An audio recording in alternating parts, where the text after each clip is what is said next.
Welcome, everyone. Thanks so much for being here. You're at the Capital Region Community Economic Resilience Fund coalition meeting. This is one of our first coalition meetings for this program, and we're really excited to be doing this with you. And we're calling it our Summer of Collective Learning, and this is our first webinar. So welcome here. So happy to have you. My name is Evan Schmidt. I'm the CEO of Valley Vision. And for anyone who's not familiar with Valley Vision, we're a nonprofit here in the region. Our purpose is to advance livability in the region, and we do that by advancing economic prosperity, social equity, and environmental sustainability. We've been doing this work for almost 30 years now, and we're also the regional conveners for the CERF program. And I'm going to get a chance to dive into a little bit more about CERF for anyone who needs a reminder or isn't familiar with all the aspects of it. But the CERF program is allowing us to do some of the things that we do best. And that means convening and bringing together a network and a coalition of people around a common goal. So we're going to be working on inclusive economic development on behalf of our region through the CERF program. And really excited to be able to do that with all of you. And let's go to our next slide. Yes, exactly. So what are we doing here today? Like I said, this is the webinar one of a collective learning session or series. And as a CERF coalition, and that's really what the idea here is to start with start our meetings of our big CERF coalition, which has well over 100 different agencies and people who are a part of it.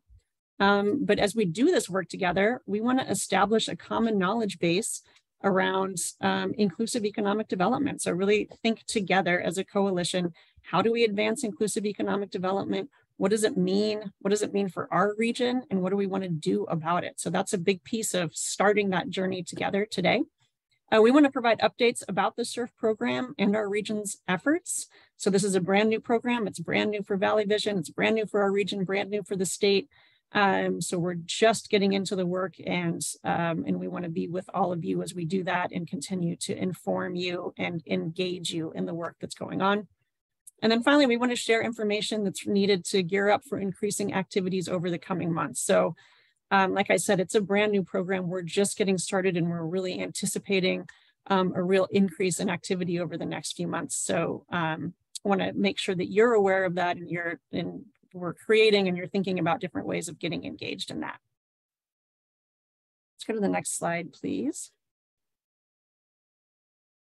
Okay, I want to just spend a minute on the objectives of the CERF program. And I do hope that a lot of you who are on have some familiarity with the CERF program, and it could be that you've signed a letter indicating your commitment to participate in the coalition. And if you have, that makes you a coalition member. If you haven't yet, you still can. So we're still outreaching and still hoping to bring more people in. And we've had opportunities to sign on in the past, but there continue to be those opportunities. What the program is, though, it's the Community Economic Resilience Fund. It's a statewide program. It's a $600 million program. That's a collaboration across a few different state agencies. And there's a few key goals that are part of that program. First, it's to support the development of meaningfully inclusive regional planning processes for economic development. And so the first part is really, we're in a planning phase, and we together are going to create a roadmap for inclusive economic development for our region. And that's a big goal and output of this planning phase of the CERF program.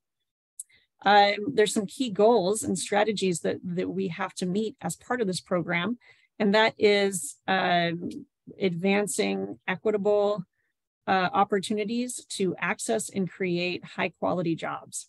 And that's a really important part of this program. It's really looking at creating equitable outcomes around inclusive economic development through high quality jobs and access to those jobs. Another really important part of the program is this focus on a transition to a low carbon economy.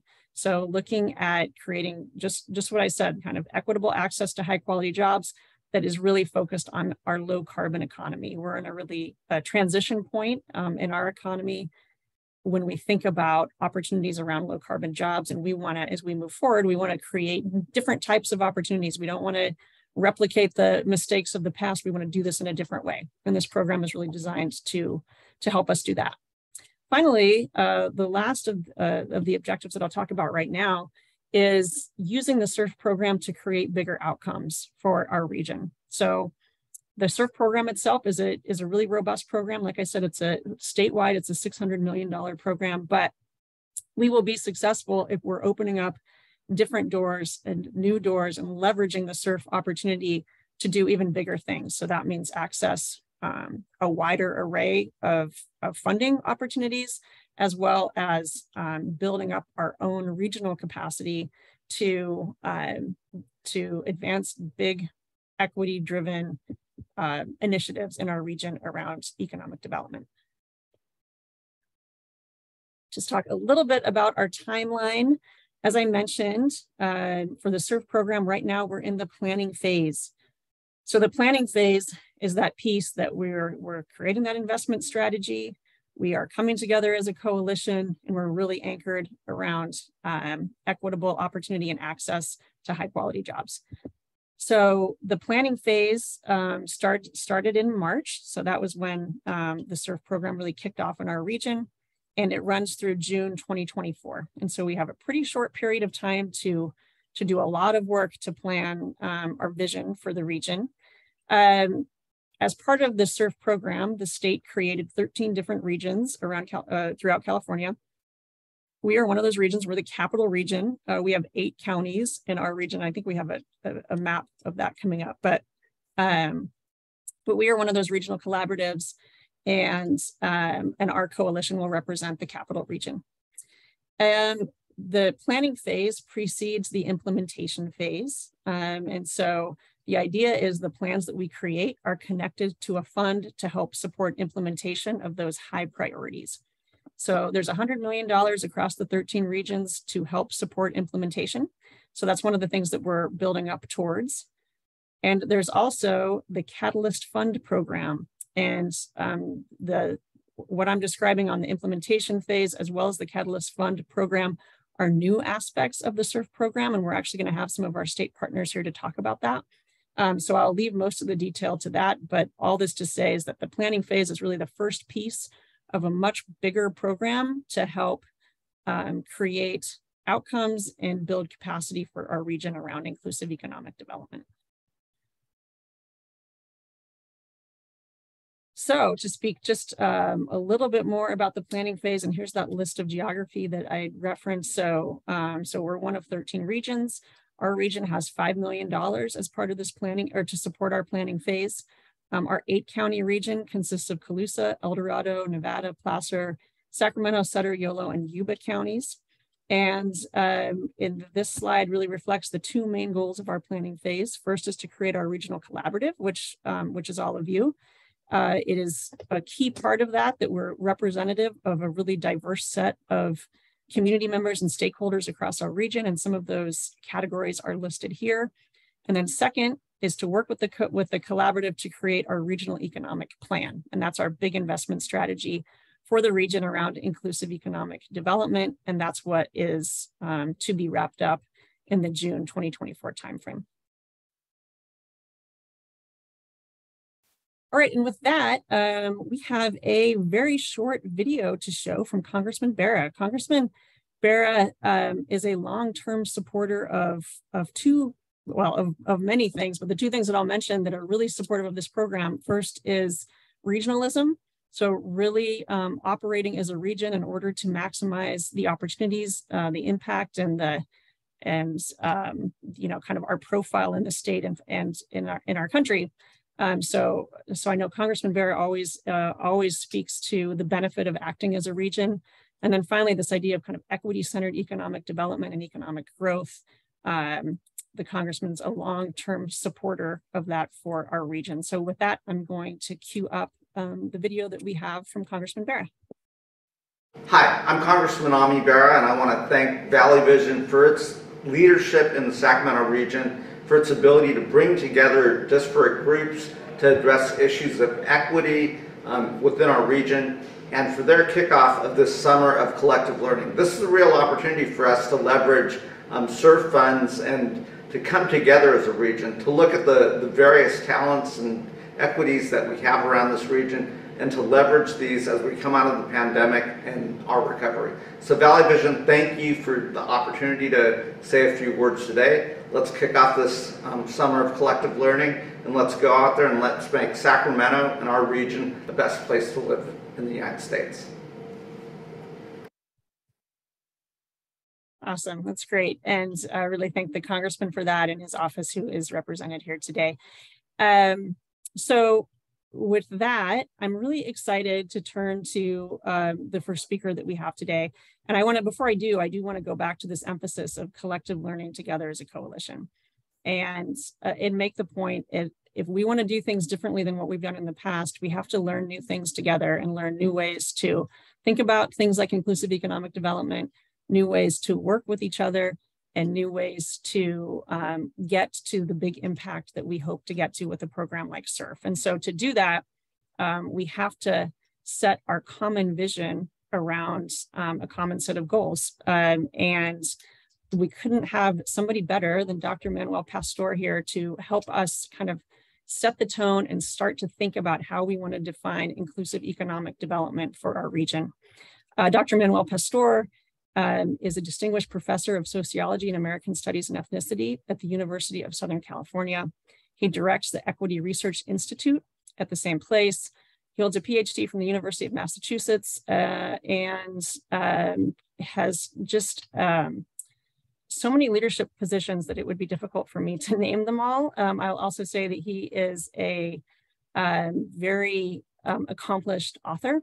And just his most recent publication is Solidarity Economics, Why Mutuality and Movements Matter, co-authored with Chris Benner, and is the author of many other books, all really centering around some of these ideas and goals that we're trying to support and push forward as part of the CERF program. So really looking at what does it mean to create an economy that supports everybody, and that particularly creates opportunities for equity among people who have been excluded historically.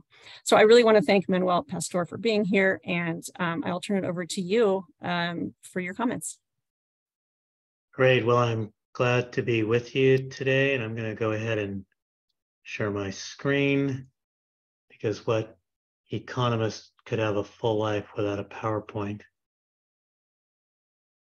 And let me just make sure, can folks see that? Evan, can you come off and nod if you can see the picture? Yes, yep, I see it.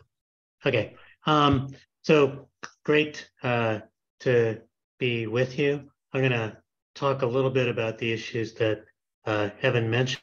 I'm going to let folks know before I get started if my voice tires out a bit while I'm speaking. Partly that I was giving a talk this morning as well, and that I have a voice condition that can cause my voice to break or tire out. So if I start sounding husky, like I've been smoking way too many cigarettes, don't worry about me and lung cancer. That's probably not it. It's just a voice condition.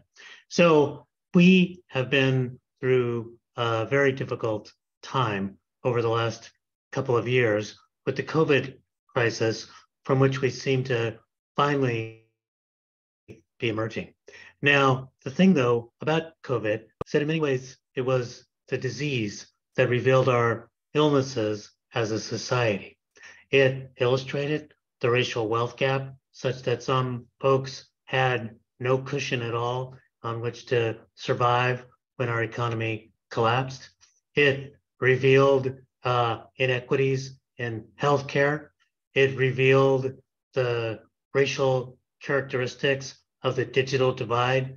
So many of us who are wired all the time to our phones didn't really understand how disparate the digital divide was until children began coming home from schools to their homes and not being able to have access to learning. And it certainly revealed even the fragility of immigration status when, in particular with the first CARES package, mixed status families, people who include an undocumented individual, which is about 12% of 12% of California's population, got excluded from aid. So it was the disease that revealed our illness, and it was also a crisis that revealed our mutuality, our need to depend on one another. And all of this occurred as there was this startling murder of George Floyd, the racial reckoning around policing, but also the widespread recognition that racist policing was the tip of a racist iceberg of inequalities in education, in our economy, and even in our environmental conditions, including climate risk.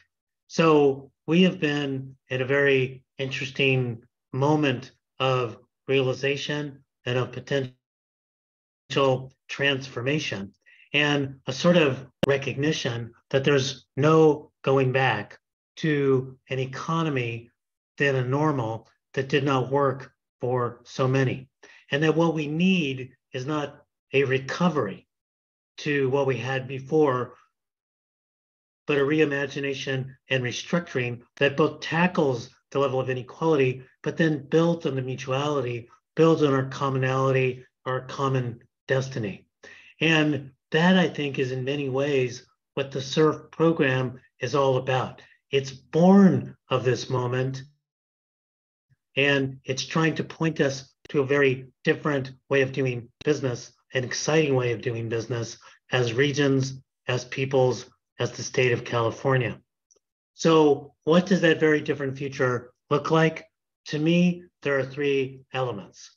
First, how do we understand our current demography, and how do we center racial equity?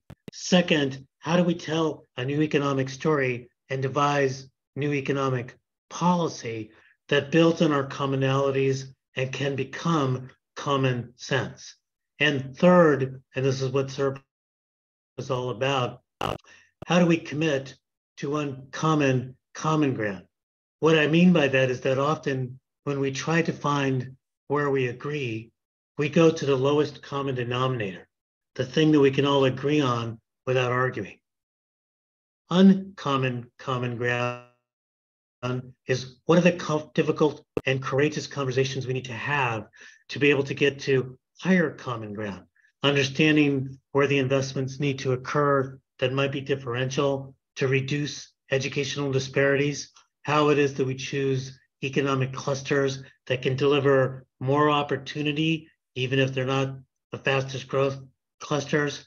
How do we deal with issues of having economic clusters that, yes, create activity and sort of drive our economy forward, but actually the positions there get filled with people who did not grow up in our region? How do we instead change things to create opportunities for people who have lived in the capital city region, et cetera?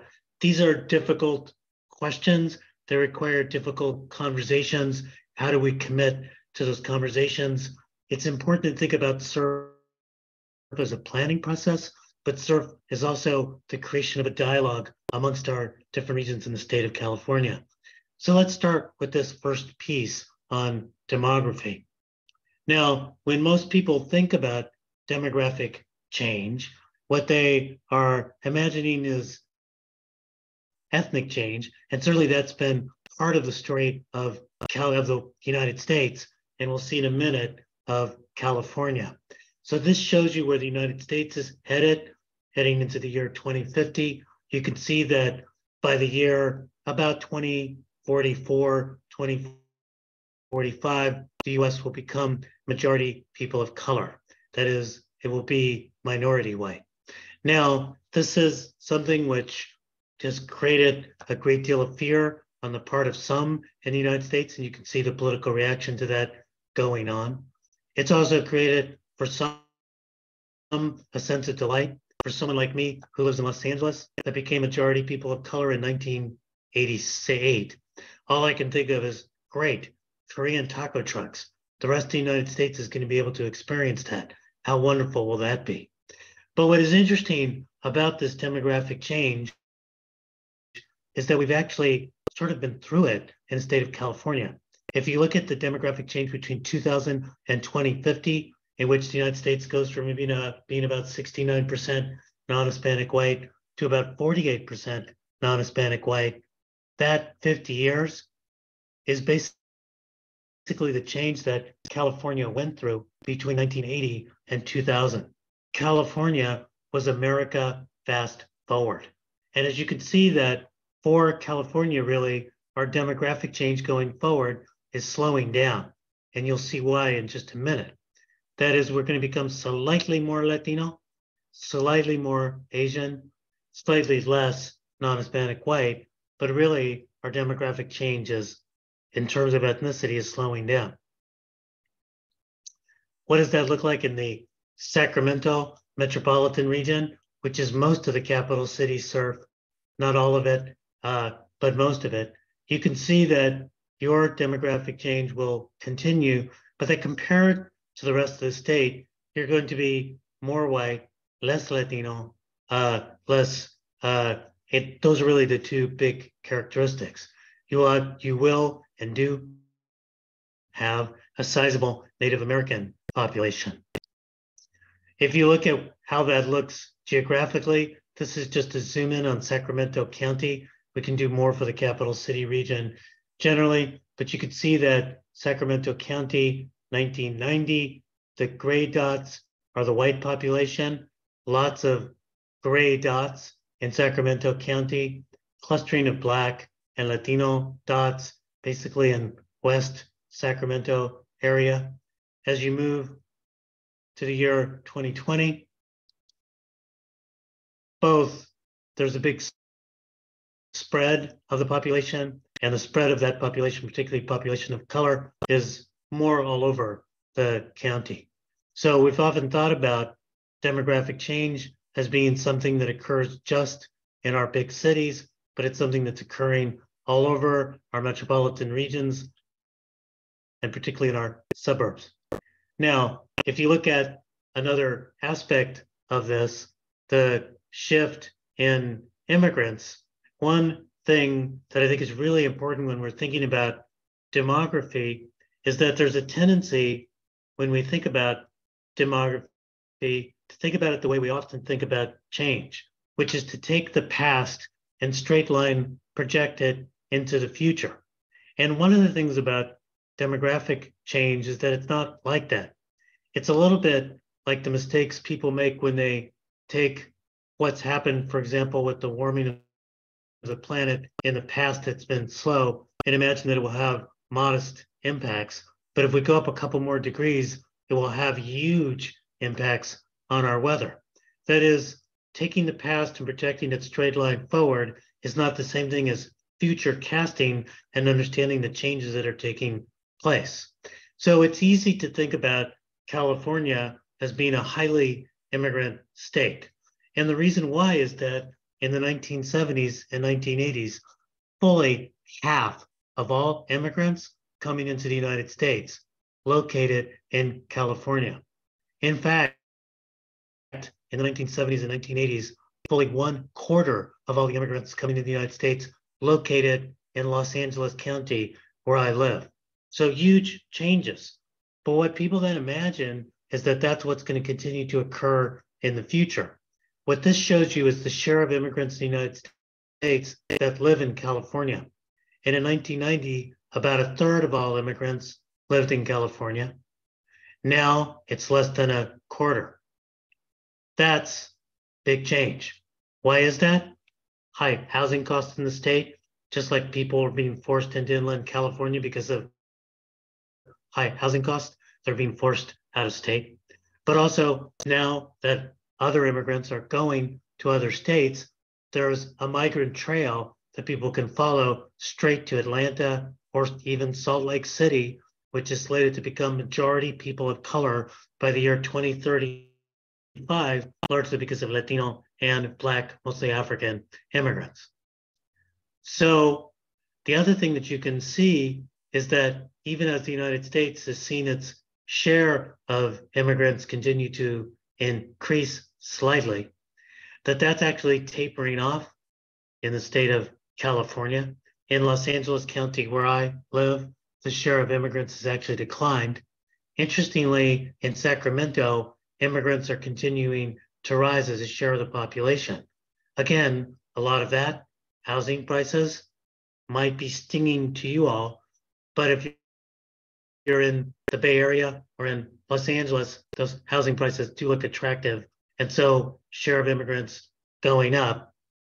And this immigration flow has had its impacts on leaving a vestige that's really important. So, for example, what this shows you is something I mentioned, mixed status families in California. California has about 2.4 million undocumented residents. By the way, about 70% of those undocumented residents have lived in the United States for more than a decade. They're deeply embedded in communities. They've become quite an important part of our economy and our businesses. They've engaged in family formation. In many ways, they are undocumented Californians. And you could see this by looking at the family members that live with undocumented immigrants. There might be 2.4 million undocumented immigrants in the state, but there's nearly 2.6 million US citizen family members who live with those undocumented individuals, about another 700,000 lawful residents, mostly green card holders, who also are family members and live with undocumented residents.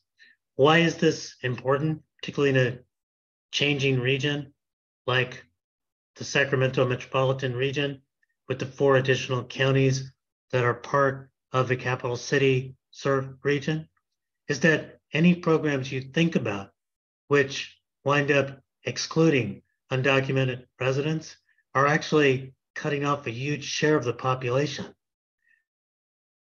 This represents about 12% of California's population is either undocumented or family members living with undocumented residents. So this is very significant to think about what barriers might be there and also why a comprehensive immigration reform is so critical for the state of California. Now, if it's not really immigration that continues to drive our demographic change, what is driving it or has been driving it? This shows you the change in the youth population in the state of California between the year 2000 and 2021. And you could see here that the youth population that's white has actually declined over that period of time. Now, that does not mean that, look at this, it's about 1.2 million young whites. Doesn't mean that that population is a bunch of young white folks dying. That would have been noticed and written about. It's that there's more whites who are young moving into 18 and 19, graduating out of being youth, that are moving into 0 and 1 that are being born. So the net change in the young white population, very largely negative. The young Black population, also on the decline, although that part of that is young Black folks redesignating themselves as multiracial, become more common. But you could see that our youth population growth is mostly Latino and Asian. So that's the demographics. We're about to turn to the economics. But one other thing I want to say about the demographics that's really critical to consider is the aging of our population. Now, when we think about aging in the state of California, remember what I said about taking the past, projecting it forward, and getting it wrong. That when you look at the past, our past dynamic has been an older white population and a younger, more diverse population, resulting in a kind of racial generation gap with an older population not seeing itself in a younger population, often not willing to make the investments in public education and public services necessary for that younger population to thrive. That's been an important part of our past and to some extent our current political reality. But if you look at the data projecting forward, the median age for white folks in the state of California is projected to stay about the same for about the next 20, 30 years. The populations that are getting older, slight increase in the aging of the Black population, sharper increase in the aging of the Asian population, really sharp increase in the aging of the Latino population. Why is this important? Because if you take our current racial wealth gaps and you couple them with an aging Latino, Black, and Asian population, you have significant problems going forward with an older population that will be dependent without assets. And so the urgency we have to address racial equity is not just a question of the murder of George Floyd and the popularity of dealing with this at this time. It is crucial for the state of California both to deal with the racial wealth gap so that we can have a more secure older population, to deal with the racial education gaps so that we can have a more productive workforce, to deal with the economic gaps so that we've got less despair and more agreement on strategy going forward. There's a certain urgency to all of this that I will come back to. Now, all of it's occurring against growing disparities that have many different forms. One of them is the way in which essentially the 1%, the super wealthy, have run away from the rest of us. The current level of income and wealth held by the top 1% in California and in the United States is larger than in any share at any moment in our recorded economic history for the US or California. This goes below that top 1% and looks at wage earners, full-time, year-round workers, looking at those at the 90th percentile, 10% make more, 90% make less, 80th percentile, 20% more, make more, 80% make less, etc. And what you can see here, gray bars are the state of California, is that between 1980 and 2000, those already earning more have seen their incomes and wages go up. Those who were already earning less saw their wages actually fall. But what you can see is just like California was America fast forward on demographic change, California was America fast forward or America on steroids in terms of wage inequality. That is, those orange bars representing California show even sharper increases at the top of the earning distribution and sharper decreases at the bottom. So we've had demographic change that's occurred in the context of widening income inequalities, and it's led to a sense of great unease. And it's also something that's kind of baked into our future. This is looking at your own region, Sacramento, and it's looking at median household income, half earn more, half earn less, for different ethnic groups. And you could see a story that you probably understand as being familiar, the large gaps in household income between whites, Black, and Latino households, some parity with the Asian American Pacific Islander community, although for those of you in the data know, there's huge disparities in that community. But if you look at households who have children under the age of 5, same groups, same scale on the left, same region, Sacramento, you could see that the gaps are in fact much larger. That is, the gap between white, Black, and Latino households, in fact, much larger, which means that we are baking inequality in as we move forward. A couple of other things about this. This chart shows you, as you move from the left to the right, groups with more education. And you can see something that you already know, that as you get more educated, wages rise. But what's perhaps most striking is that at each and every level of education, you see gaps between whites and other populations with regard to earnings. So we know that education matters. It's going to be an important part of CERF. But we also know that there continues to be racial discrimination in labor markets, which affects Black job seekers the most. That we know that there are immigration issues which affect Latino and Asian workers, and particularly who are less educated. And we know that there's also network effects.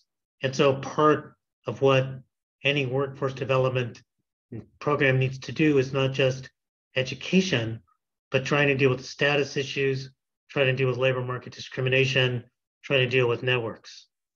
Finally, on the data side, one of the things to also pay attention to, and this gets at what your cluster and other strategies might be, is the following. This graph looks at the educational profile for the Sacramento MSA for folks who were born in state, homegrown population, folks who are US born but born out of state, and folks who are foreign born. One of the things that you'll notice, just pay attention to the bachelor's degree or higher. About 32% of the homegrown population has a bachelor's degree, similar to the foreign-born or immigrant population. The most highly educated group, though, are the folks who are born out of state. Why is this important for economic planning? Simply relying on creating a lot of jobs for the college educated is not necessarily going to serve your local residents unless you're deliberate about making the linkages, because it can simply attract people from out of state to take those jobs and not necessarily deliver benefits. This, by the way, is common in many locations. For example, it's called the Colorado paradox. Colorado's data looks really good, but it's mostly because people come from out of state with a good degree, take the good jobs, love to do the skiing, but it doesn't really benefit people who live there. How do you think about local benefits? I'm going to jump over these slides, kind of talked about them. So what are the implications for CERF and your work ahead? How do we consider social infrastructure as well as physical infrastructure, things like social networks? How do we center the voices of people who've been left behind and kept behind? And how do we take our economic development planning and make it transformative and generative, meaning that it deals with issues of the racial inequity and class disparity I outlined before, but also generative of prosperity. Fortunately, there's an approach to do that.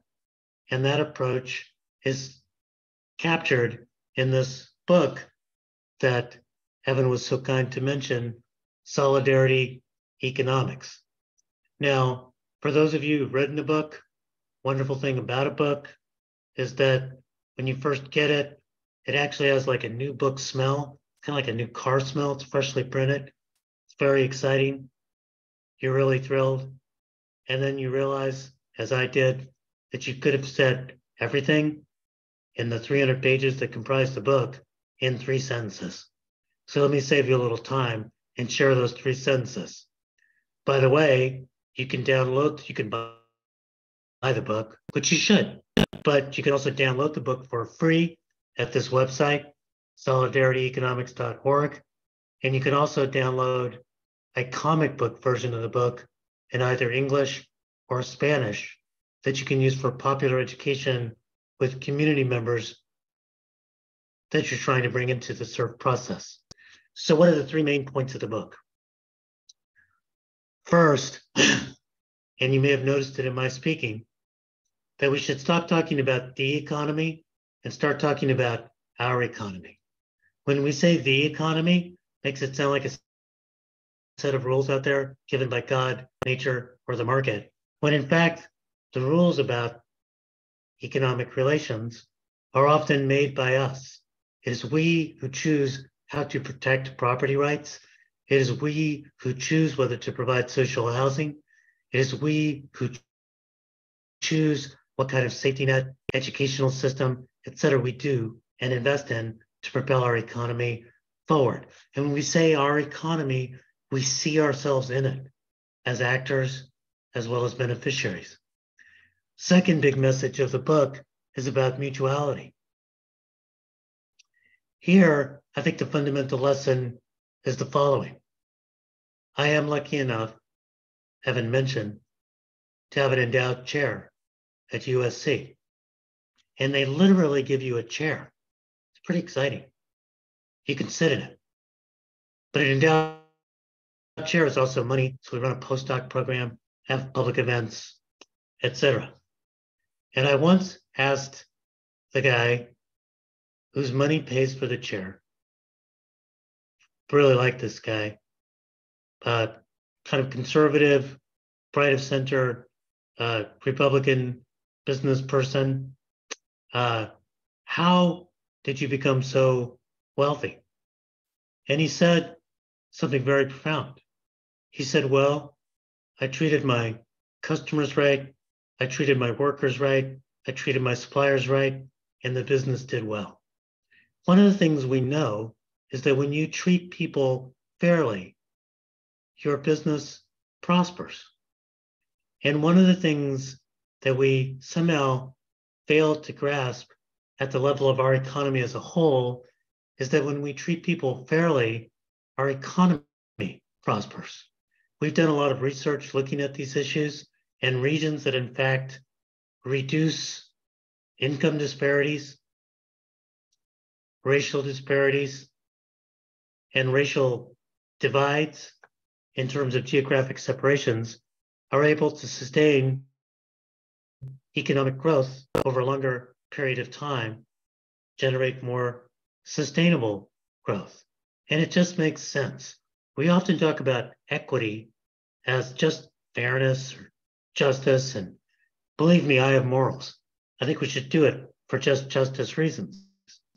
But when we over-incarcerate, we're throwing away talent. When we don't have a path to legalization for undocumented Californians, we're squelching the impulse to start small businesses.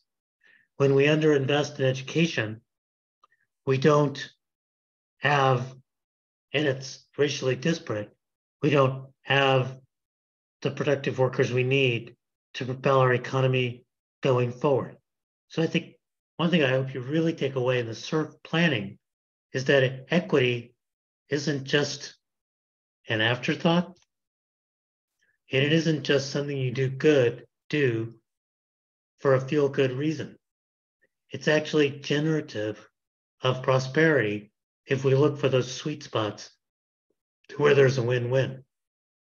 Third big lesson of the book is that some people do benefit from the current set of arrangements, so we need to change those arrangements. And it involves shifting power relationships, even with your own planning process, and it involves expanding circles of belonging so more people are in the conversation and more people are considered.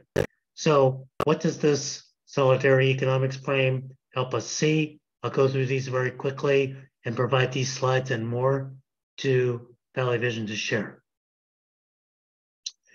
It would help us understand the importance of child and elder care work, particularly in the context of an aging population. The orange is nursing, elder, family, home health, and child care services. The blue is high tech. Look what's growing more rapidly and has a bigger share of our economy and makes it possible for people to participate in high tech. If we had a solidarity economics frame, a mutuality frame, we begin to understand that that's skilled labor and it's a base for supporting our clusters. We would understand that investing in education helps our economy. And we'd also understand the critical role of adult education and labor market retraining. We'd understand that going green is good economics, that climate change and pollution are expensive, that there's an equity component to all of this as well, but also that this is the bet that we need to make going forward to deal with climate, but also to deal with disparities. It's giving us a chance to remake the rules of the game. And how do we do that in a way that's more inclusive? So what are the specific implications for CERF? How do we prioritize untraditional economic development strategies like investing in our care economy, experimenting with social housing? How do we facilitate structural changes in industry dynamics and pick clusters based on not just how fast they grow, but how many people they're going to include? And how do we have conversations that are honest and frank about an inclusive economy? And how do we understand that those conversations are not just talk? You know, there's a great expression in the United States that talk is cheap. And partly it's because we are a population that's invested in action. We want talk to yield something. And I want talk to yield something too. But as we say in our book, Equity, Growth, and Community, talk is not actually cheap. Talk takes time. Talk is about bringing people together face to face, race to race, place to place, to understanding that all the disparate parts of this 8-county capital city region are interconnected and should collaborate to be able to grow together. So the investments you will make in dialogue are not wasted investments. Now, believe me, I hate meetings as much as anyone else, probably more so. But I think that we need to understand that building relationships is key. How do we use data to create an equitable economy? And I think that involves thinking about disaggregation. We have a website called the National Equity Atlas, which you do with PolicyLink, which could be very useful. We look at the immigrant California. That's something called the California Immigrant Data Portal. Might be very useful to you as you think through some of the issues I mentioned. But let me just conclude by saying again that as you go through in the CERF process, how do we take what I've talked about today and center racial and economic equity? Don't think we're going to generate a strategy to grow and then we'll figure out how to share it after, because you might just create a strategy to grow that worsens situations rather than makes them better. So how do we make sure that equity is baked in, not sprinkled on? Second, how do we flip the script about who holds, generates, and interprets data to inform change and determine success? How do we ask at each moment on the CERF process who is not at the table and who should be? And third, how do we honor conflict? You know, we often get to the end of a process and get to some agreement. And all we remember is the happy kumbaya of coming together. But We may today celebrate together Martin Luther King Day, in which everyone honors him as a hero and talks about people being judged by the content of their character and not the color of their skin. But he was clearly judged by the color of his skin. He was investigated by the FBI.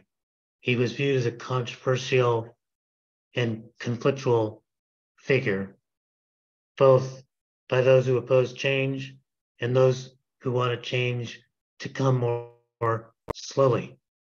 We need to understand that equity comes to the table kicking and screaming because so often it's been left out.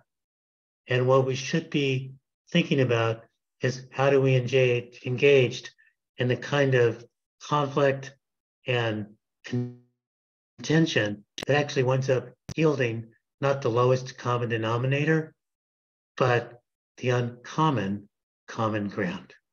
I hope that you're on the journey to such a conversation, and from that to an equitable and inclusive economy for the Sacramento CERF region.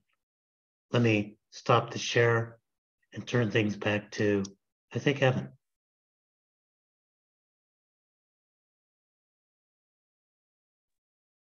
Thank you so much, Dr. Pastor. That was what a great way of setting the stage for our CERF effort. And I'm actually going to turn it over to Richard Dana with Community Strong Strategies to help walk us through the question and answer period. Thank you, Evan. Manuel, amazing work as always. I've had the pleasure of seeing your presentation just recently at the statewide CERF briefing, and you've added a lot of Sacramento focus. We really appreciate it. For everyone, we have a few minutes to provide a short question answer session with Manuel.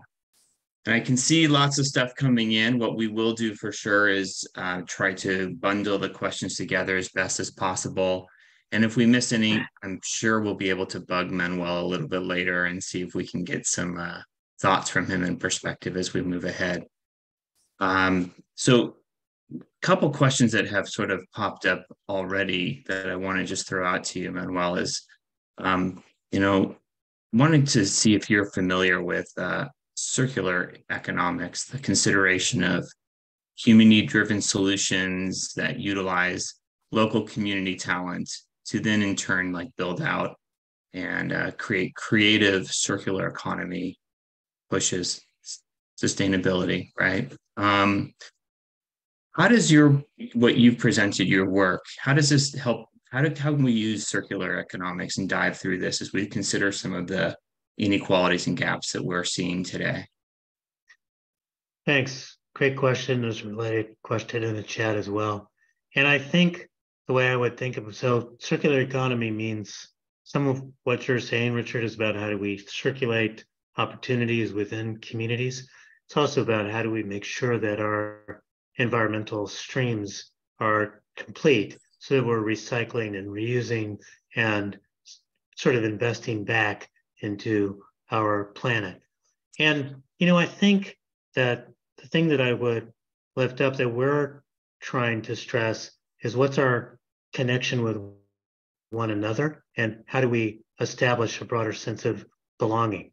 When you honor belonging and connection between community and think of it at both a kind of moral and spiritual level, but also as a better way to design our economy, you really try to think about how to make the connections between people and how not to have an economy that leaves people behind.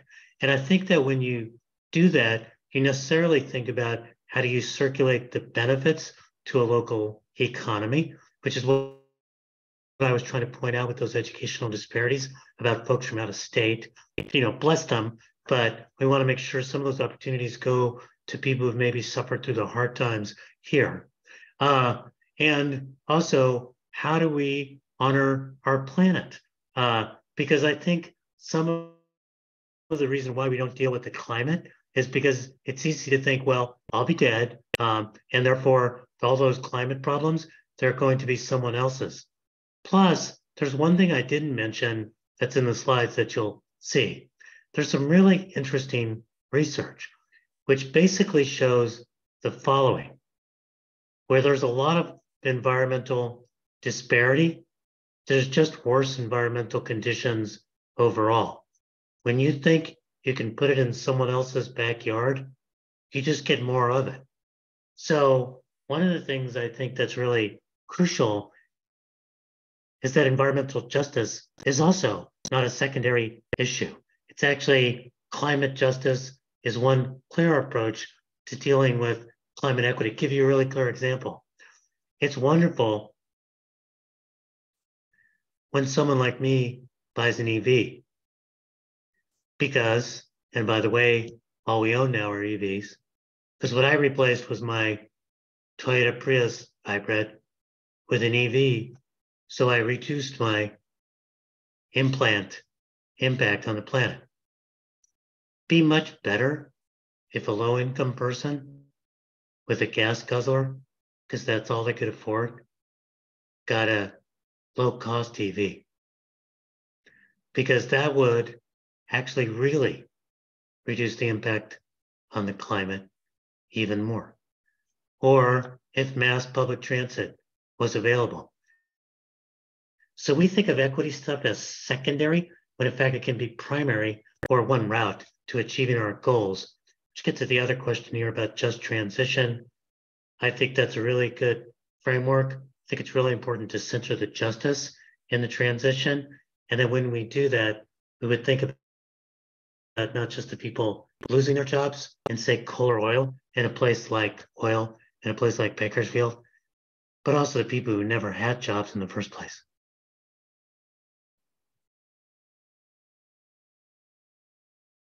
You're beating me to the questions, which I love. Thank you.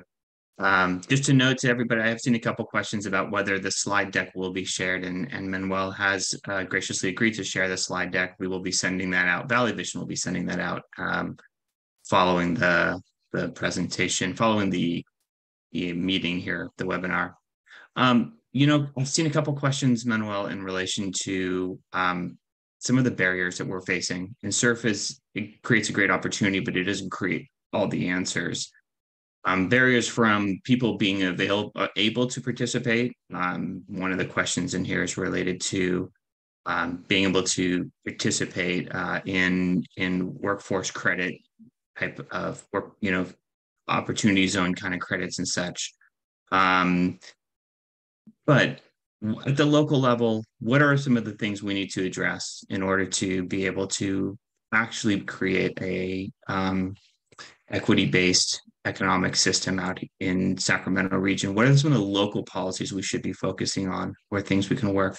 Or should we be looking at more statewide to address the statewide concerns that are coming? Just get your thoughts on that. Probably a bit of both and on those things, but I would say that locally, some of the issues are certainly housing affordability and how do you deal with residential stability, particularly for renters. What's the rent stabilization measures that can be put into place that work in your area?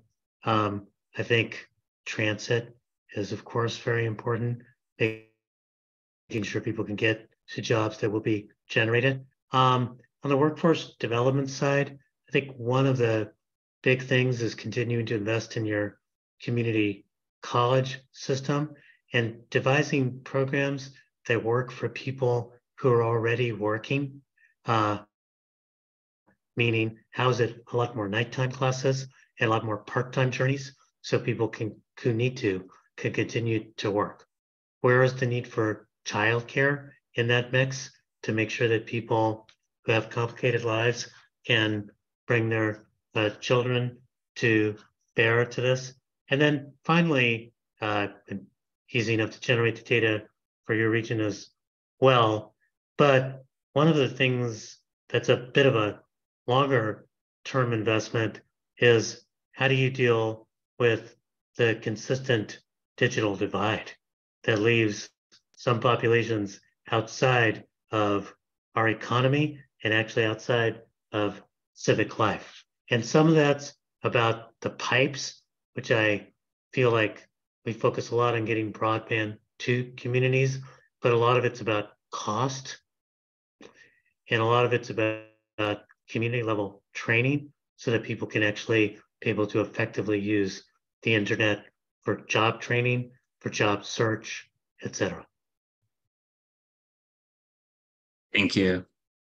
We have time for two more questions that I want to just pose to you. The first one, wanting to get your perspective on, as we think the long term, the short term of CERF planning into the long term, and we think of our region here in Sacramento, we are lacking in it's what many other regions are as well, but we're lacking in the opportunity for asset development and ownership of specific populations, Latino, Black, right? What are your thoughts on some of the areas we can address to help build that asset component and prepare for that generation asset wealth? So, a couple of things I think are really crucial. Like, this is a very, very important issue because, as I mentioned, California's aging, and the aging of the population is actually mostly occurring amongst Latino and Asian populations. And if the racial wealth gap that currently exists just persists, that's going to be an older population that's far more dependent and without assets. So what do we need to do to go forward? I think there's a couple of things I would really point to that would be interesting to experiment with. One is to very much expand micro lending programs to help super small businesses get started. Second is to try to think about what I would call generational lending programs. This is particularly true for the Black community, but true for others as well. We have, Sacramento is like this as well. It's definitely true in LA, that a lot of Black homeowners are older, needing or about to retire or retired, want to cash out, move someplace cheaper, and their kids can't afford to buy the property. And as a result, the property changes hands in a way that leads to gentrification, neighborhood change, displacement. And we haven't really creatively thought through how can we assist families with allowing their kids, nephews, nieces, family members to engage in purchases that would involve very low down payments and lots of support. I think community land trusts is another way to go with building up assets. And there's a bunch of other sort of bigger things that can happen at a state level around student debt that are really crucial. Thank you. Thank you. Last question. And this one, well, basically, you speak a lot about, we all do right now, around equity, but your work has really focused more on the shift of structural components and changing it into values and shift thinking. We know that equity is a popular word right now, though. How do we balance and push towards the areas that are about really honing in on equity, really changing the parameters of what we're doing, and look at equity as not as something that we just sprinkle on top, but we actually complete? Get your final thoughts on that. Well, it's true that this has been my life's work. So it's, I've known Richard since he was an organizer. and it's been my life's work to try to lift up equity. And, it's remarkable now for the word to have become so popular. And, it has a couple different meanings to it. The current meaning, of course, is fairness. The other historic meaning is investment. And I think we're not going to get fairness unless we get investment in communities and unless we raise assets in the ways that you were talking about. Now, in terms of shifting the conversation, I am really serious about what I said about our book, Solidarity Economics. That book has an interesting history. It came from trying to think about a more equity-oriented, more progressive economic policy agenda for the 2018 gubernatorial campaign that could be proposed to whoever would win. Turned out it was Gavin Newsom. But in order to do it, we went to around the state. We had 4 focus groups with sort of community-based organizers, like all of Richard's friends, basically. And it was interesting. You would think they would talk specifically about the minimum wage or talk specifically about immigrant rights or environmental justice. And they did. But the common message was, we want to stop having a laundry list of issues and instead have a unified story.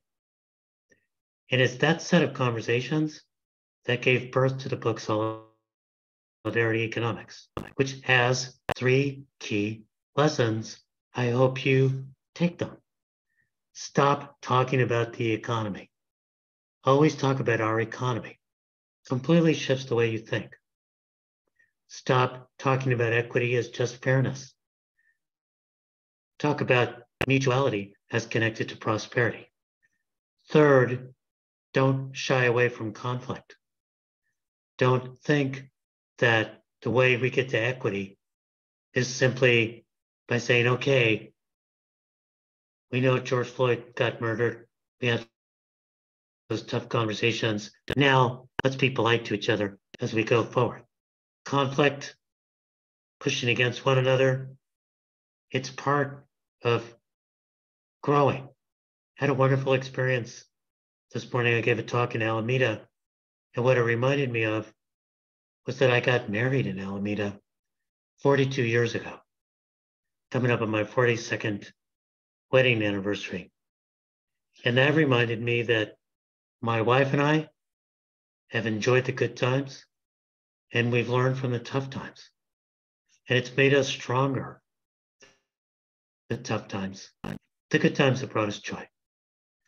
Expect conflict, expect tough times, expect difficult conversations. It will make you stronger. It will bring you joy. It will create an economy, our economy, for all.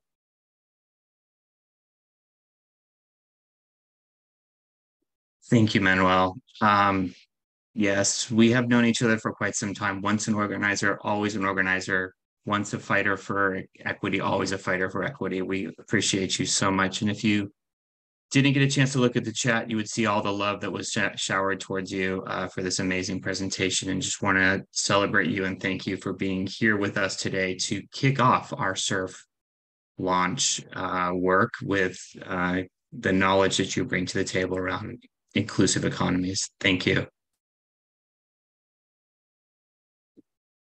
I am going to do a transition now over to Evan, back to Evan. Having gone through this knowledge now base of inclusive economic development from Manuel, we are going to actually move towards now what it is that we're doing here in this region, thanks to the work of so many of you so far. Evan, I'm going to pass it over to you. Thank you, Richard. And thank you so much, Manuel. I couldn't think of a better way to kick off our work in this region around CERF, and those 3 lessons that you ended with and that are in your book, I think are really perfect for us as we think about our economy, as we think about the ways that building equity will connect to prosperity. And then as we as a collaboration work together, not shying away from difficult conversations and learning how to work through conflict for the goals that we're trying to achieve. So I know I'm taking that to heart, and I hope that everybody does as well. So thank you so much for that. Okay, so I'm going to talk for just a couple minutes about what we have been up to in the last 90 days, because that's been about how long we've been working on this project and under contract. And we have things to report. There have also been changes to the program. And so we have our state agency partners who are going to talk about what those changes are. That's going to come up after that. And then finally, we're going to talk about where we're going from here. So just to keep kind of laying this map out for you. And I also want to assure you that this recording and these slides are all available to you. And part of the effort we have here is to kind of build our library of resources around shared learning, documenting our process, and setting that common vision and common framework for how we're going to do this work together. So all of these materials are available for you, and I know this is a lot of information and kind of a one-way communication stream. There's going to be lots of opportunities for us to engage together, and the intent of this 2 hours is really to help provide this information and to help facilitate this learning for us all together. Okay, so what have we been up to in the last 90 days? I'm going to highlight kind of 3 main areas of activity. And maybe first I'll kind of give this overarching goal of how we've thought about this first 90 days. And that's really as our build phase of really thinking about how do we do some of that background work to build the foundation of systems that are going to serve us for the rest of the project. And so one of the first things we did was we brought together a working group that we called the Launch Committee to help us to kind of shape and advance a series of kind of policies and procedures to guide our governance structure. So that means things like, how do we get to consensus in a meeting? How do we really think through some of the details of the actual governance structure? And I'm going to show you a visual of that here in a minute. And how do we do some of those nitty-gritty things that help make systems work? And everything that we produced as part of the Launch Committee has to work on the ground. So nothing is intended to be done and finished and never touch it again. It's really the idea that we want to create some strong foundations and then bring that out into the full coalition so that we can start testing them, embedding them, getting more input, and in making adjustments as needed as we move forward. So, but with the help of about 20 people or so, we've worked on all of those documents over a 3 meeting series to try to get input on some of these early procedures and structures. Next, we developed the Capital Region CERF structure. And one of the really foundational pieces of that was getting to like the first step of some shared language around equity, inclusion, and a definition of disinvested communities in our 8-county region. And again, I want to emphasize this is our first step towards that. So we wanted to have some of that foundational thought and material in order to support advancing a common vision around this, bringing it to our full coalition and the systems that we're building, and continuing to vet and evolve it. And then finally, we've been working on partnerships and really thinking about all the lanes of activity that we need to create in order to really enact this ambitious program and the ambitious vision behind this.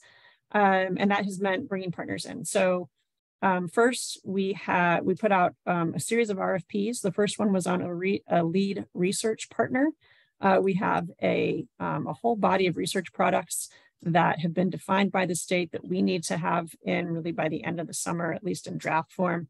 And we need partners to help us do that. And so we are just about to bring our lead research partners fully into the fold and get that work underway. And we're excited about that. I think Professor Pastor really set a good foundation for for data, for really looking at the data, understanding the data, and using that to help inform some of the work we do moving forward. And so we're going to have an opportunity to really do that deep dive here in the region around some key inputs into this program. Second, we put out an RFP for a communication partner. So that's really what, we're thinking about building assets, like digital assets, like a website, a resource library, a portal of engagement, kind of outreach materials to help support information and engagement opportunities about the CERF program, some visuals, some ways to represent our regional partnership. And then as well to that same partner to help us provide translation, create really accessible materials for diverse audiences. So that RFP has closed and we're in the process of bringing on a communication partner. Finally, we have an open RFP right now, and that's our sub-regional hub. So I'm about to show you the governance structure where we've identified 5 different sub-regions as part of the full Capital Region CERF region. And we're looking for partners to help be the hub for each one of those sub-regions. So if you think about those as 5 kind of, planning tables that will all kind of lead into one central vision by the end of the program, these are the partners that are really going to help facilitate those smaller geographies. And like I said, that RFP is currently open and you can find it on the Valley Vision website. So with that, let's go to the next slide, please. Okay, so next we have the structure. And one thing that I'll note is there was many partners who worked with us on the application way back in, it was a year ago, actually, in June and July 2022. And the structure that you see in front of you is really an evolved version of what we all built together as part of that application.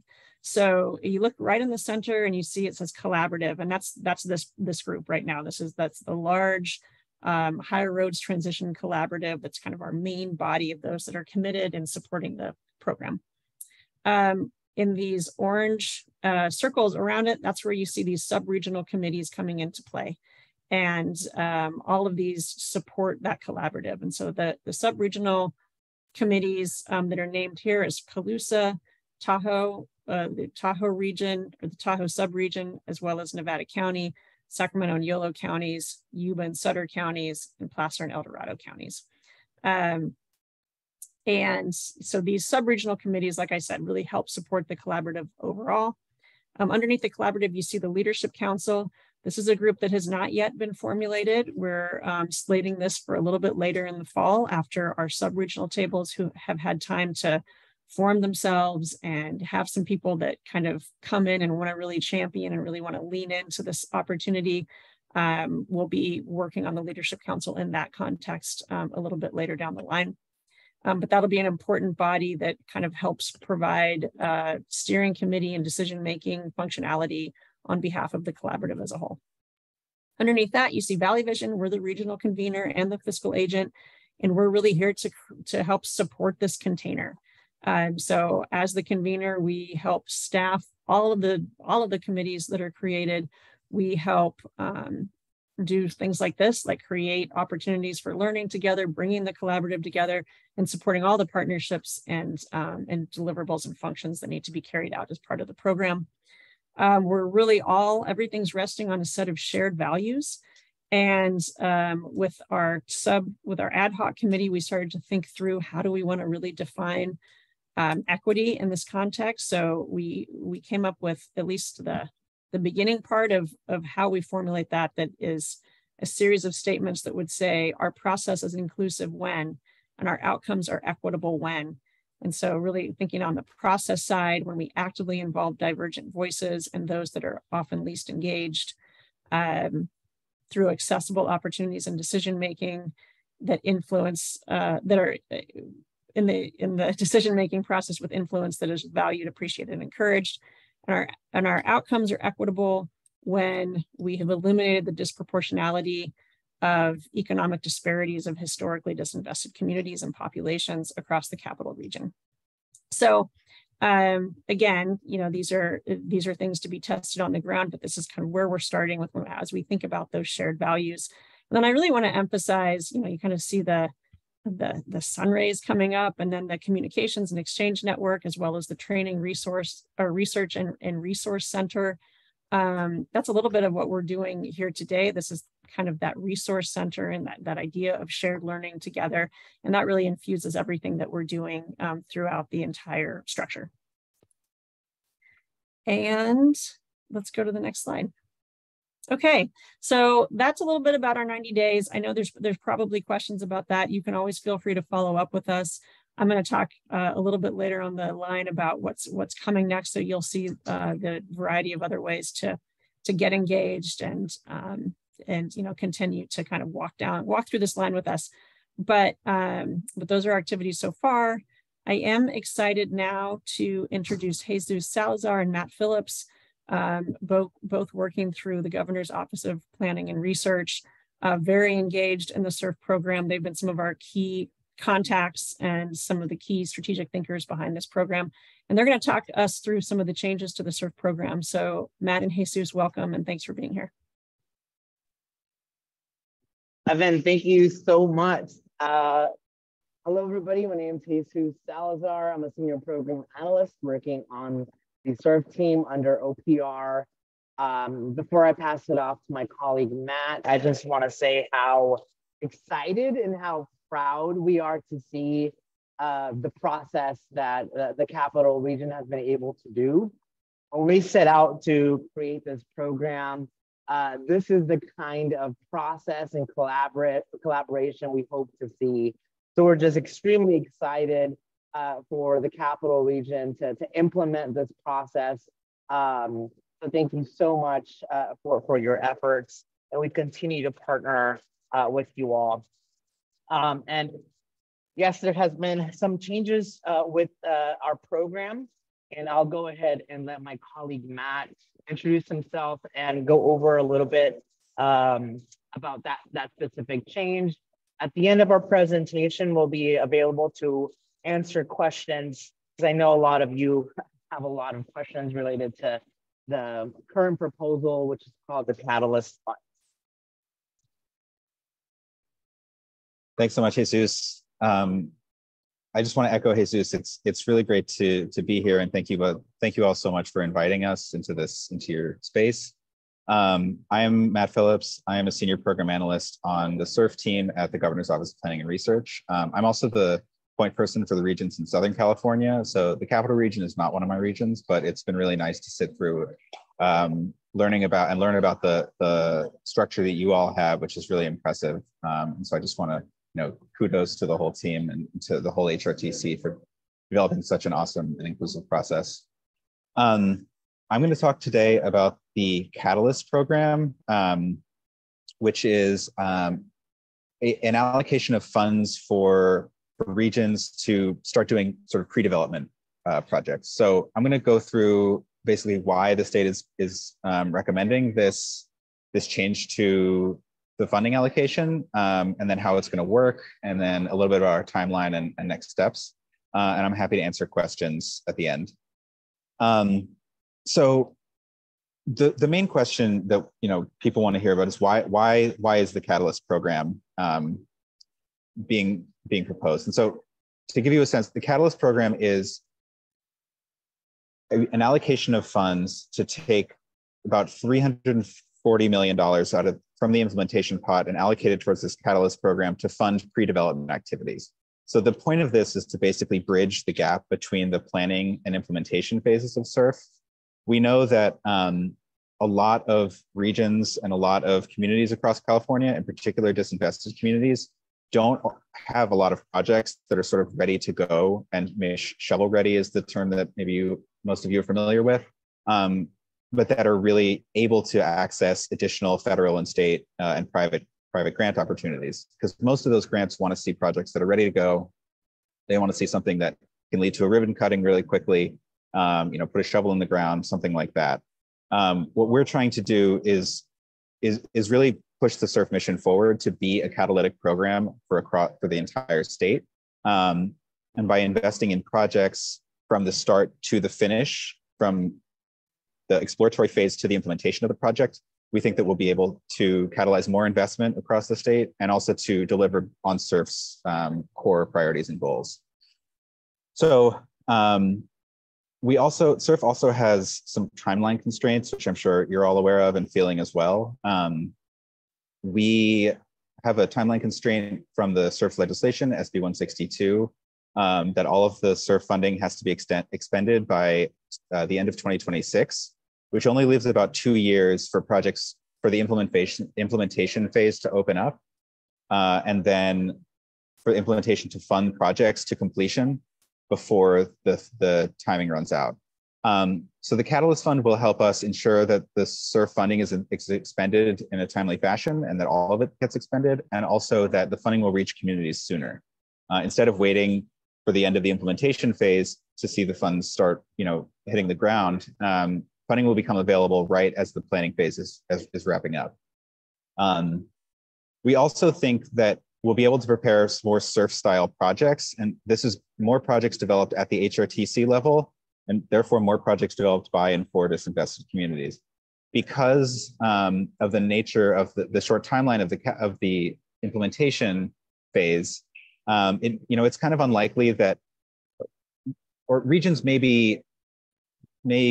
feel pressured or incentivized to lean on existing projects that have already been developed that could win implementation grants, that could be built or get going in just under 2 years. And so the Catalyst program allows regions to spend CERF funds on projects that are developed by CERF HRTCs, which have, of course, a unique and grounded knowledge of the region's needs. And we think that this will, basically lead to more sort of robust and validated projects in line with the planning phase and the regional plans. So the Catalyst phase has 2 main funding streams. One is reserved for HRTC maintenance. So this is $1.5 million to basically keep the HRTC going in the region. Right, as of right now, the planning phase ends in September 2024, and that's when the HRTC's funding runs out. The HRTC, through the Catalyst Fund, will have additional funding to overlap so that there's no gaps in funding, and the HRTC can continue doing its critical work through 2026. The other big pot is for project development, and this is where all of those things I was talking about earlier in terms of making sure that we're getting projects that are ready to go can actually happen.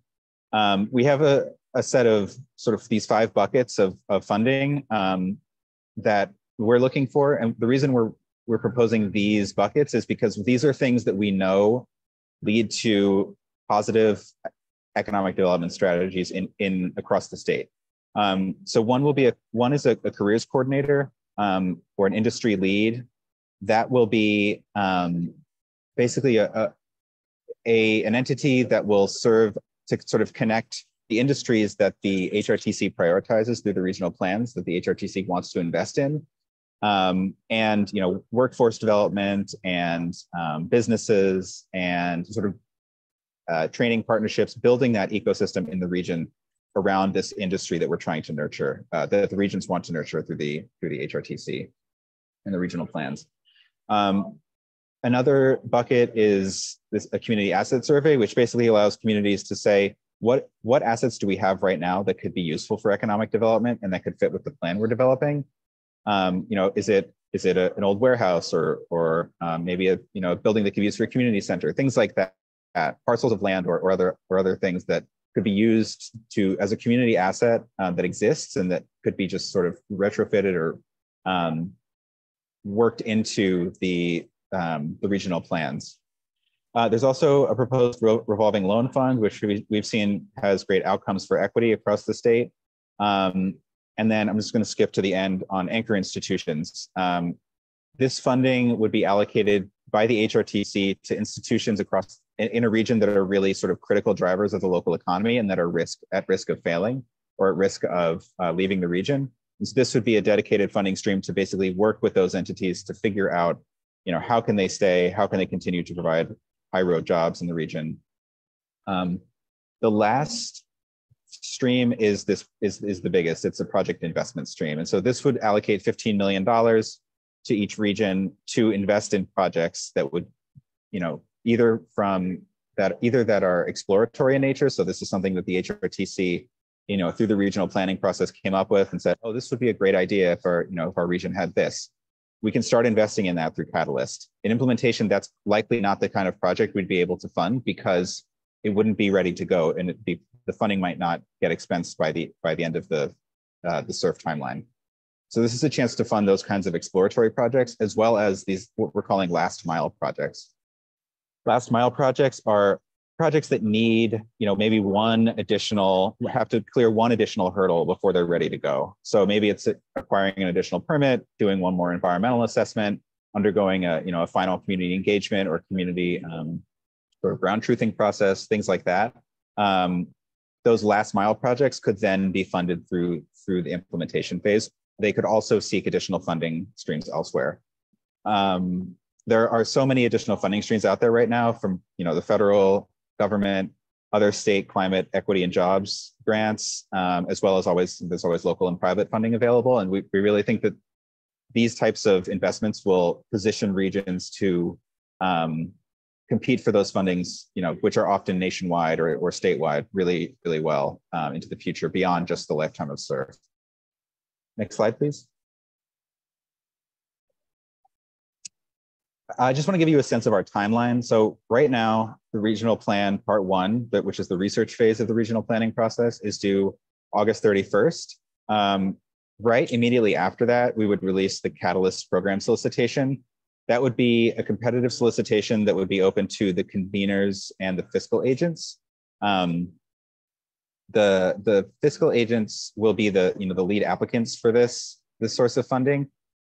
They'll have likely about 2 months to put together an application, and the applications will take into consideration the fact that the regional plans have just been completed and the regions haven't even started the second phase of the regional planning process. So they haven't identified key industries.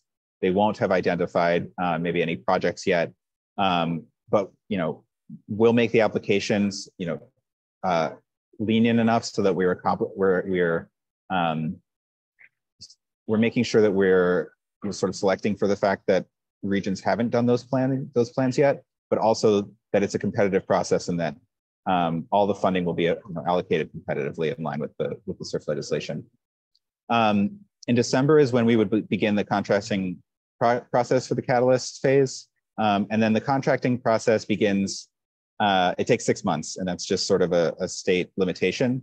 We would release the Catalyst funds to regions at the beginning of May, right before the regional plans, the part 2 of the regional plans are due. And so that would allow this little bit of overlap between May and September, where the HRTCs can have overlap to start thinking about, as the planning phase is wrapping up, start thinking about the Catalyst and to make sure there's no gap in funding. Next slide, please.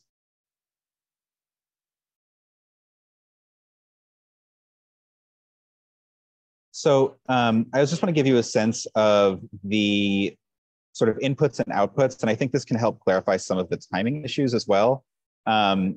So right now we're in the planning phase, and I'm sorry it's cut off a little on the slide there, but in the planning phase, the priority industries and investments are the main sort of output of the regional plans. Those priority industries and investments will inform the Catalyst program.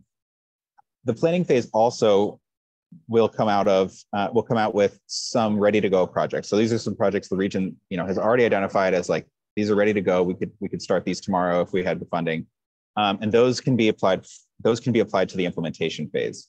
The Catalyst program will develop projects into this ready to go set stage, and then those projects, maybe some of the last mile ones could be eligible for implementation once they become ready to go. And if not, a lot of those projects would become eligible for additional funding streams in the future so that we can extend CERF beyond the lifetime of the program. So basically a lot of the work that the HRTCs are doing over the next year and a half to come together and to work on their research and then to come up with regional plans and investments in target sectors. We think that this process is worth extending beyond just the timeline of CERF. And so this allows us to, you all who are building this program on the ground and building these projects and strategizing about where to invest and what industries you want in your regions, you can direct funding, 5-10 years from now when CERF has already wrapped up via the projects you're developing now through the Catalyst program. That's it for me on the Catalyst. I'm happy to answer any questions, or if you want me to explain it in something else on the slide, just let me know. But again, thank you all so much for, for having me.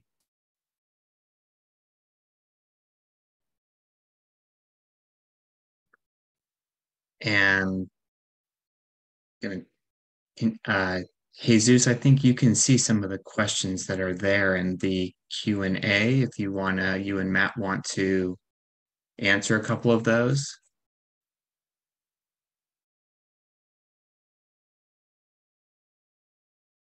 You're on mute. Yeah, we could. Sorry, we haven't used the this feature of Zoom before. Okay, I see Lynn's question. Can you speak to Catalyst in the context of GoBiz CRG? Can you clarify the acronym GoBiz CRG?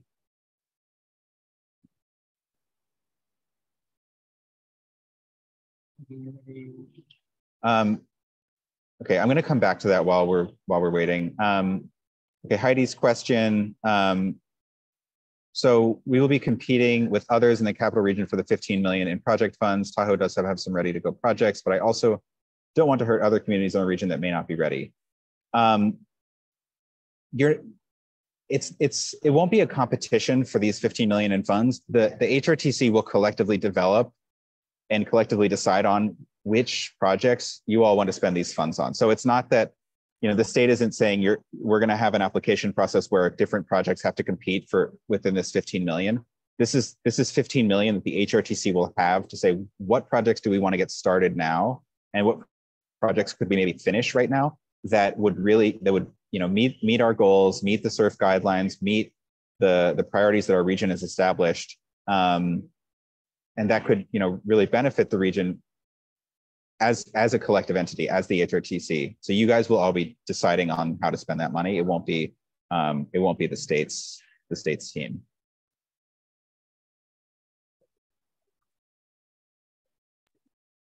I also want. Go ahead.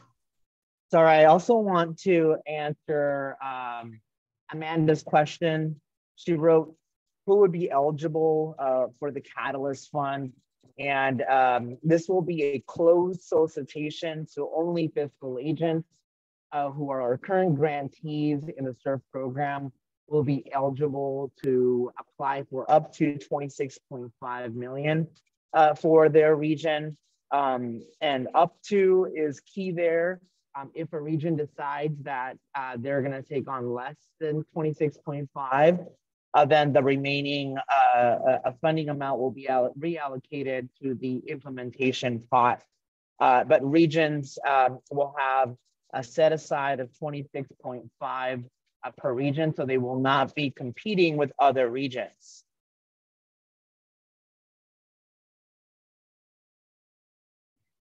I want to return to Lynn's question about the community reinvestment program.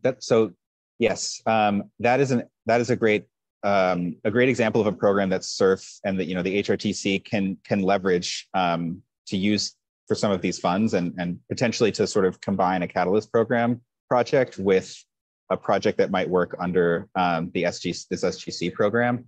One of the goals of CERF is also to, you guys have all been doing this work, but starting to link plans and other grant opportunities that are focused on similar, equity, sustainability, community resilience, things like that, to try to link them and to figure out what's going on across the region that could be leveraged. And so I think the community resilience centers from the Strategic Growth Council are a perfect example of the kind of program that could really leverage with CERF. Fantastic. Jesus, Matt, I just want to let you know we have time for maybe one more, or if it's a short answer, 2 more questions. I can jump in too. I've seen a few different questions of people not understanding the HRTC terminology. So just maybe, do you want to clarify what you mean by that? Who are the HRTCs?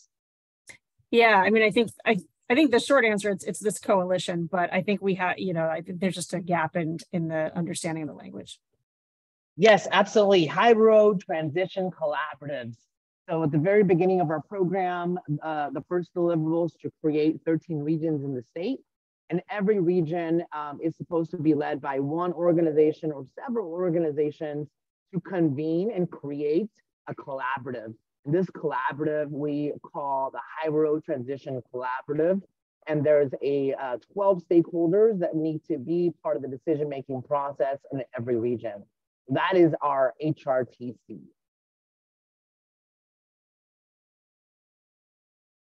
Rafael, I just want to quickly, uplift your concern with the timing to be able to ensure there are strong labor standards in identifying projects through this process. Unfortunately, this is a constraint that we are working with. It's time. We are really unable to move our timeline based on our legislation. And I really have full faith in the capital region to be able to implement strong standards within your process. The very beginning, when the solicitation is going to be available for the fiscal agent to submit their proposal, that's going to be, we're hoping to create an easy and a straightforward process that doesn't take away time and effort from the planning phase. There's going to be about 6 months up until contracting that you all can continue your planning process and continue to advocate and ensure there are strong labor standards within your process. I also was going to say there's going to be 2 levels of scrutiny. There's going to be the level of scrutiny that your region is going to put forth, the criteria that you all decide, the values that you decide to go on. And then the state is also going to have another level of scrutiny to ensure that the industries that we're going to be investing in are not only worthwhile, but they're also going to be good partners and be able to ensure that they're going to have strong labor standards. So just wanted to uplift that. Thank you, Jesus and Matt. We really appreciate it. I know that this is it's a change. It's a big change, right? It's has a lot of really positive implications, but I know it'll raise more questions as we move forward because it's new to all of us. And I'm sure we'll have you back and also, through Valley Vision, be able to forward questions to you that may be coming up as people process this information. So I want to just say, appreciate you and thank you. Matt, did you have a final? Yeah, just one final word. I just got a text that we're hosting a public comment for the Catalyst funds, and I just got a text that it'll come out tomorrow. So that information will go out via the OPR listservs, which I can drop in the chat. It'll also come out on the EDD website, and it'll go out to all regional conveners too, and then you all be able to share it. So a lot of if you have questions or concerns about this, like Rafael, your concerns about embedding labor standards given the timeline, that's a great flag for us in public comment, because we really take public comments seriously, and they every single time make a big difference in the impact in how we're designing a program. So it's really, really important for us that we get public comments on this. Thanks. Thank you. Well, thank you again, both of you, for joining. It's important information, and we really appreciate you taking the time to join us today. I know there'll be more to come, guarantee it. We're going to transition now, though, back over to Evan, who's going to provide for us kind of a what's happening next, moving forward piece as we start to think about the next steps as we close out our conversation here today. Evan, I'm going to pass it to you. Yeah, thank you, Richard. And again, thank you, Matt and Jesus. I know that these changes to the program are things that we all need to absorb as a region and really think about how it changes the shape or kind of influences some of the emphasis that we might put into our planning phase moving forward. So that's going to be important for us to think about together. we'll definitely share and communicate the public comment links, and we can also play a role in helping, helping field those and share them as well if that's desired by people. So, again, no, it's a lot of information and some significant changes, and we're gonna work through that together. But I want to spend just a couple minutes. I know we're getting close to the end of our time. I want to spend a couple minutes talking about what is coming up next and what's the work that, I just, before our partners came in, I was talking about what have we been up to in the last 90 days. And next, I kind of want to talk about what are we looking forward to doing in the next 90 days. So, there's a number of kind of avenues of activity that we're trying to initiate. And I talked a little bit about that. But to touch on those now, say, first of all, I mentioned the research and analysis. We have a specific set of research products that are coming due at the end of the summer. One of the ad hoc committees that I think we'll be pulling together is really going to be focused on research. And as always, we'll communicate about opportunities to participate in that. But we hope to have some really good data by September or so, where we can bring those out to our sub-regional committees and other venues to help us move forward and think about what's some of the the labor conditions and other opportunities and other conditions we can reflect on as we move the work forward. We're going to be getting under contract with our communications partner and really start thinking through and advancing that piece of the project. So you can expect to see a very accessible website from us, maybe some new visuals, some new a new look to the program that we're doing here. I think that the Catalyst program makes that even more important because we'll have a little bit of a longer timeline around how we're doing this development work, and the opportunity to communicate that effectively is really important. We really want to, we will be getting the sub-regional hub partnerships and those sub-regional tables launched and going together. And that will be a space, we're meeting virtually right now, but when we get down to the sub-regional level, we'll really look for opportunities to get people together in person when that's appropriate and find ways to support really active engagement as we're shaping the opportunities. And I've lost the slideshow, but I will say that some of the other activities that we're doing is working on, and it's back, the formation of the Leadership Council. Like I said, that's coming later in the fall, and we'll continue to communicate about that as those opportunities come up. Finally, we want to keep doing these types of meetings. So this learning together and providing, the kind of the foundation for this resource library and these ideas for us all to bring into our sub-regional tables when we really start doing that engaged work together.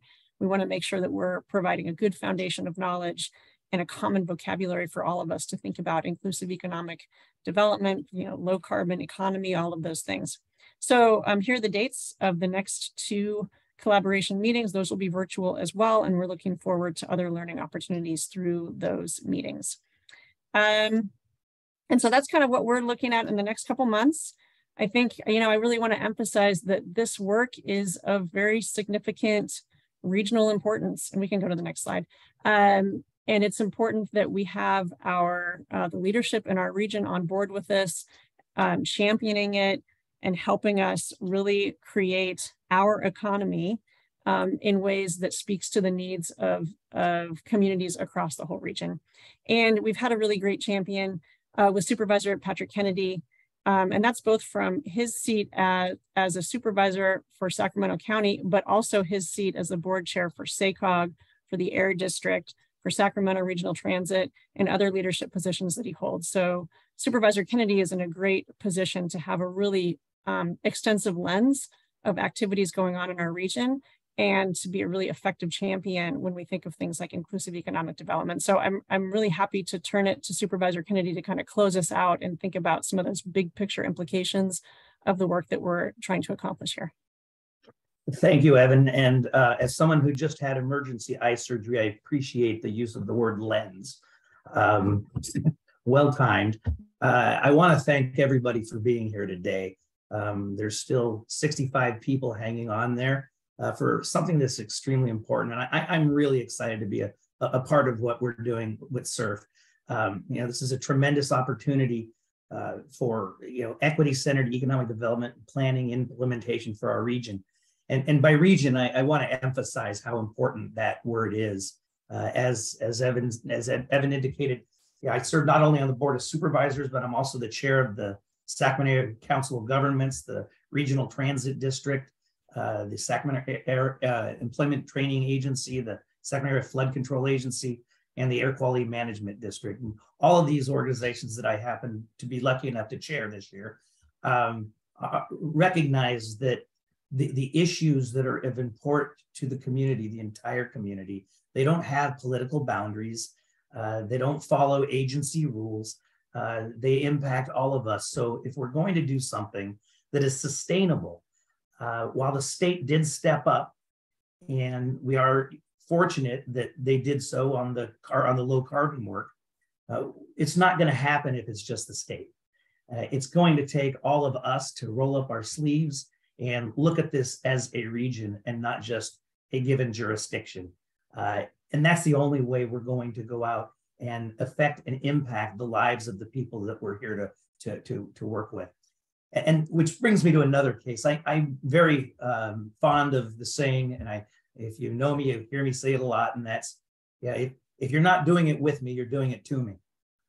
So it's incredibly important that from the beginning that we work with the underserved committees, and that underserved communities, have a role and more than just a seat at the table, but a real strong voice in the work that we're going to be embarking upon, that we are embarking upon, and be engaged from the beginning in order for this to really impact those communities with greatest need.